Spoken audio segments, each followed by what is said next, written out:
मुझे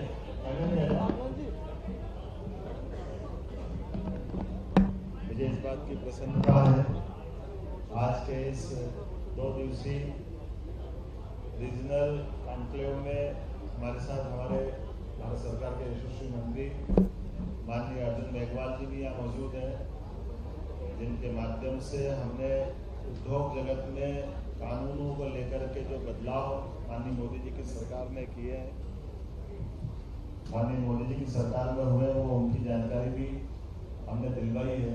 साथ साथ तकनीकी रूप से खास करके विभिन्न सलाहकार जो उद्योग प्रबंधन में अपनी भूमिका अदा करते हैं, उनके साथ भी आपने सेशन में मीटिंग ली और उनको बताया कि ये जो नए कुछ तो बदलाव हमने किए और भविष्य में आप कौन कौन सी कठिनाई आपको आ रही है, उनके बारे में भी आपने कहा जो एड्रेस दे करके कि आप भविष्य में जिन कानूनों का वर्तमान के उद्योग संचालन में कठिनाई आती है, उनको भी और सरकार बदलने के लिए तत्पर रहेगी, क्योंकि ये हमारी सरकार संवेदनशील लेकिन पारदर्शी और जवाबदेही वाली व्यवस्थाओं को पसंद करती है।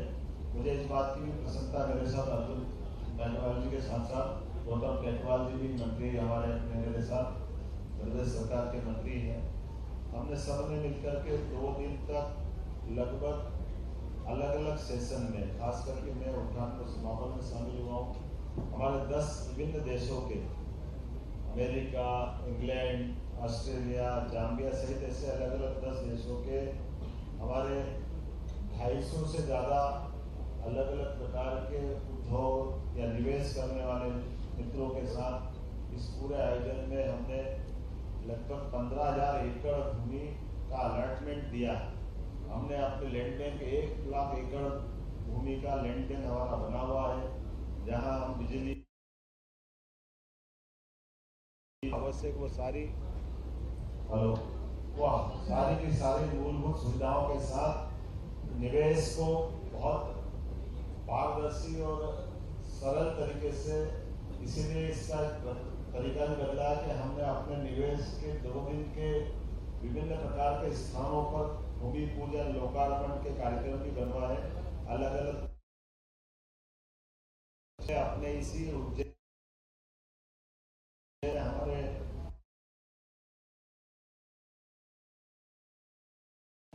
अलग सीमेंट प्लांट का हमने आजकल भूमि पूजन वहाँ किया। रीवा, जबलपुर, ग्वालियर, सागर, सतना, पन्ना, जहाँ जिस प्रकार के उद्योग की बड़ी यूनिट लगना थी उसके लोकार्पण भूमि पूजन का। लेकिन मैं आपको बताना चाहूँगा कि फिर भी 100 से ज़्यादा फैक्ट्रियाँ अभी लगने के लिए हम समय नहीं दे पाए। ये जो निवेश का एक अनुकूल वातावरण जब बनता है तो बड़े पैमाने पर पूरे प्रदेश का और प्रदेश के बाहर देश के लोगों का, देश के बाहर भी लोगों का निवेश में मन बनता है। मैं उम्मीद कर रहा हूँ कि जो रीजनल शुरुआत हमने की, ये उज्जैन के बाद बाकी क्षेत्रों में भी क्रमशः बनती जाएगी, आगे बढ़ते जाएंगे। और सरकार के लिए जो हमारे अपने मध्य प्रदेश की तासीर है, हमारी कृषि विकास दर तो 25% से आगे चली गई है। उद्योग में भी हम आगे बढ़े हैं, लेकिन इस दिशा में और आगे बढ़ते हुए जीडीपी में हमारी और अच्छी स्थिति बने। जो अभी हमारा आंकड़ा है उसको हम डबल पे पहुंचाएं, ये प्रयास करने के लिए हमने ये पूरा आयोजन किया था और इस आयोजन को विक्रमोत्सव का एक हिस्सा बनाया। जैसा आप जानते हैं कि सम्राट विक्रमादित्य का विक्रमोत्सव बीते 18 साल से हम लगातार करते जा रहे हैं, लेकिन विक्रमोत्सव में विक्रमोत्सव का भी आनंद लें, लेकिन वहाँ हमारे अपने उद्योग के निवेश की बात भी हो। अलग अलग प्रकार से विक्रमादित्य के काल में ये सारी व्यवस्था सुशासन के लाते जानी जाती, इसलिए वैदिक घड़ी का भी हमने इसी में कार्यक्रम किया। तो अभी आज पीएम श्री एम्बुलेंस की जो सुविधा दी है, ये सुविधा एक अपने आप में पूरे लिए बहुत अलग हटके भी है और यूनिक भी है, जहाँ क्रिटिकल ऐसे मरीज, जिन मरीजों को उच्चतम कहीं उनकी चिकित्सा व्यवस्था की आवश्यकता पड़ेगी, डॉक्टर के परामर्श के आधार पर प्रत्येक व्यक्ति की चिकित्सा सुविधा में मदद करना है सरकार का उत्तरदायित्व है। इसलिए आज हमने इसको प्रारंभ करने का निर्णय किया है। मैं आज के अवसर पर ये कुछ लिटरेचर आपको मैं दिलवा दूंगा, जिसमें अलग अलग प्रकार से इसमें लिखा है, लेकिन जो मेरी जानकारी में है, 1 और 2 तारीख की 2 दिवसीय समिट में 63 इकाइयों का वर्चुअल उद्घाटन हुआ है। 21 क्षेत्रीय कार्यक्रम किए गए। ये इकाइयाँ राज्य में लगभग 10,064 करोड़ रुपए के निवेश के माध्यम से 17,000 से अधिक रोजगार के अवसर सृजित कर रही। राज्य के 283 वृहद MSME इकाइयों को मिलाकर के 12,170 करोड़ से अधिक के निवेश के 1250 एकड़ के अधिक भूमि आवंटन संबंधी आदेश भी हमने जारी कर दिए हैं। अदानी ग्रुप ने विभिन्न क्षेत्रों के लिए 75,000 करोड़ के निवेश की उन्होंने घोषणा की। पेप्सिको द्वारा विक्रम उद्योगपुरी में 1250 करोड़ रुपए का निवेश करने की घोषणा हुई है। इस निवेश से 500 रोजगार के अवसर मिलेंगे। LTI माइंडट्री के मध्य प्रदेश शासन के साथ एक MOU पर हस्ताक्षर हुए हैं।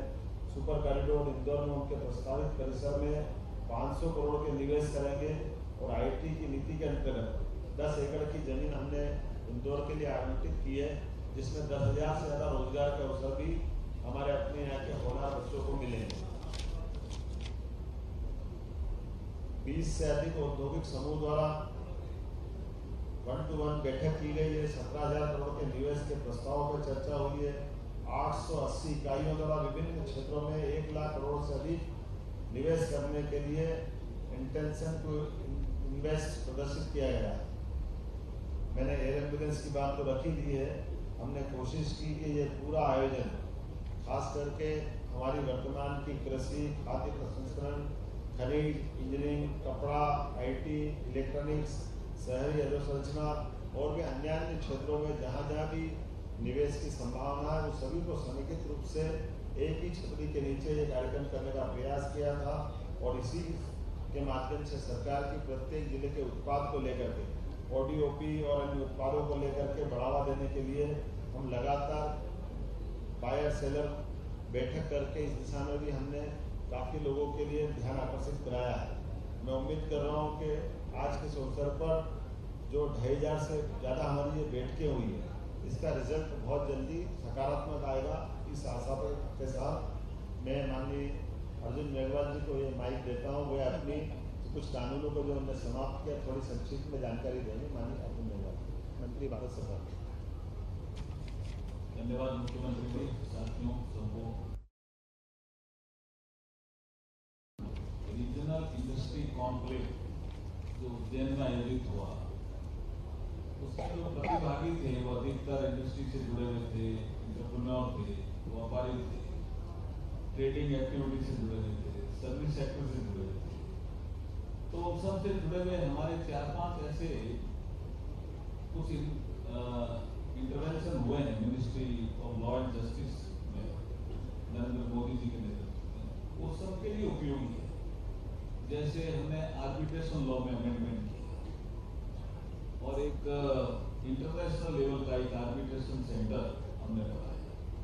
तो आर्बिट्रेशन में ये लोग जो भी सिंगापुर जाकर के, दुबई जाकर के अपना आर्बिट्रेशन का अवार्ड करते थे, उनको सबको भारत में अवसर मिलेगा आर्बिट्रेशन के तहत अपने मामलों का निस्तारण। इसी तरह से हमारे मीडिएशन लॉ में भी अमेंडमेंट हुआ नरेंद्र मोदी जी के नेतृत्व में, पिछले सत्र में हुआ। और मीडिएशन लॉ में अमेंडमेंट होने से अगर 2 पार्टनर लड़ रहे हैं लंबे समय से, या 2 लोग लड़ रहे हैं जो पहले बिजनेस साथ करते थे या साथ नहीं करते थे, एक ने किसी को माल सप्लाई किया, वो पेमेंट नहीं कर रहा, लड़ रहे हैं, ये मीडिएशन लॉ एक मीडिएटर उन दोनों को कहेगा कि आप जिसको भी मीडिएटर बनाना चाहो बना लो। ऐसा नहीं है कि पहले कोई मीडिएटर बनाते नहीं थे, बनाते थे, लेकिन लीगल सेंटिटी नहीं थी। तो जब लीगल सेंटिटी नहीं थी तो कोई लोग नहीं मानते थे, तो फिर वापस कोर्ट में लाते थे। तो अब नरेंद्र मोदी जी ने उसमें लीगल सेंटिटी जोड़ दी कि जिसको आपने मीडिएटर तय किया और जो मीडिएटर ने फैसला कर दिया, उसके पीछे लीगल सेंटिटी, कानूनी ताकत आ गई और आपको उसको मानना ही पड़ेगा।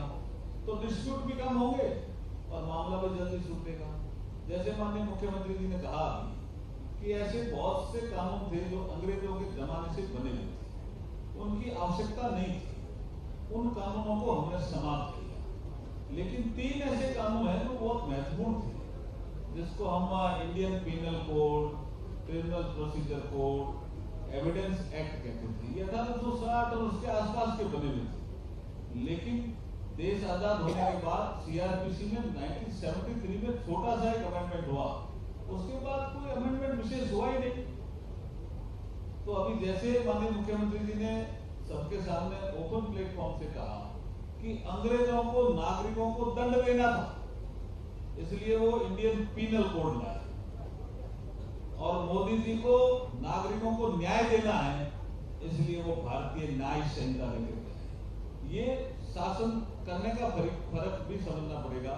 आप देखिए, लंबे समय तक तारीखें पड़ती थी, कोई कॉमर्शियल मामला आ गया तो कोर्ट सोचता था कि हमारे पास एक्सपर्टीज नहीं है, तो नरेंद्र मोदी जी ने कहा कॉमर्शियल कोर्ट ज्यादा होना, तो कॉमर्शियल कोर्ट होना चाहिए।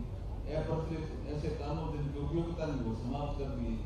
हम जन विश्वास बिल लेकर के आए, जिसके माध्यम से हमने कहा कि हम आपको विश्वास करेंगे, और उन्होंने जो उसमें ऐसे कुछ प्रोविजन थे छोटे छोटे चीजों के लिए, अपराध घोषित करते थे, अपराधी बना देते थे, जुर्माना लगा देते थे, वो सब हटा दिए नरेंद्र मोदी जी ने और कहा कि कंप्लायंस की बर्डन हम कम से कम रखेंगे, आप इन्वेस्ट करिए, देश को आगे बढ़ाइए।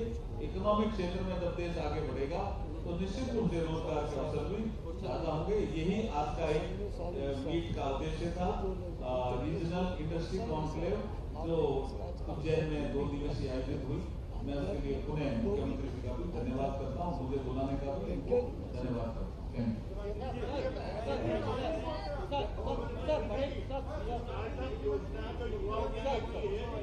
अभी मेरा एक सुझाव है, 1, 2 कोई बहुत जरूरी हो तो बता रहा हूँ, पूरी बात आ गई है, मुझे लगता है कि कोई अलग से बचेगी। अपन व्यक्तिगत चर्चा में वो उस पर विस्तार से बात करेंगे। बहुत धन्यवाद।